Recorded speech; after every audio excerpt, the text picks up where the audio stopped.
அரசு ஊழியர்கள் புத்தகம் எழுதுவது வெளியீடு தொடர்பான திருத்த அரசாணை வெளியிடப்பட்டுள்ளது. இது குறித்து தமிழக அரசு வெளியிட்டுள்ள அரசாணையில் தமிழ்நாடு அரசு ஊழியர்கள் நடத்தை விதிகள் 1973 எந்த ஒரு புத்தகத்தையும் வெளியிடுவதற்கு அல்லது எந்த ஒரு இலக்கிய அல்லது கலைப்படைப்பிலும் தன்னை வழக்கமாக ஈடுபடுத்திக் கொள்ள ஒவ்வொரு அரசு ஊழியரும் முன் அனுமதி பெற வேண்டும் என்றும், இலக்கியம், சிறுகதை, நாவல், நாடகம், கட்டுரை மற்றும் கவிதை பற்றிய புத்தகங்களை எழுதும் அரசு ஊழியர் வெளியீட்டாளரிடமிருந்து ஊதியம் பெறும்போது உடனடியாக பரிந்துரைக்கப்பட்ட அதிகாரியிடம் தெரிவிக்க வேண்டும் என்ற விதி உள்ளது.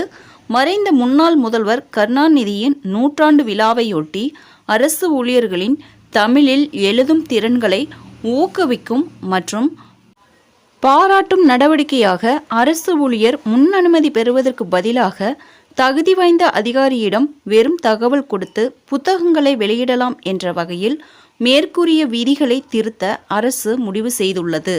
அவ்வாறு செய்யும் போது புத்தகத்தில் அரசுக்கு எதிரான எந்த விமர்சனமோ அல்லது தாக்குதலோ செய்யப்படவில்லை என்றும், புத்தகத்தில் மாநிலத்தின் சட்டம் மற்றும் ஒழுங்கை பாதிக்கும் எந்த ஒரு ஆட்சேபனைக்குரிய உரை அல்லது உள்ளடக்கமும் இல்லை என்றும் அவர் ஒரு அறிவிப்பை சமர்ப்பிக்க வேண்டும். இருப்பினும் வெளியீட்டாளரிடமிருந்து ஊதியம் அல்லது ராயல்டி பெறுவதற்கு அவர் தகுதி வாய்ந்த அதிகாரியிடமிருந்து அனுமதி பெற வேண்டும் என தெரிவிக்கப்பட்டுள்ளது. நண்பர்களை, தமிழக அரசு செய்திகளை உடனுக்குடன் தெரிந்து கொள்ள என்னுடைய ஜெனிடா சர்ச் சேனலை சப்ஸ்கிரைப் பண்ணுங்கள். நன்றி, வணக்கம்.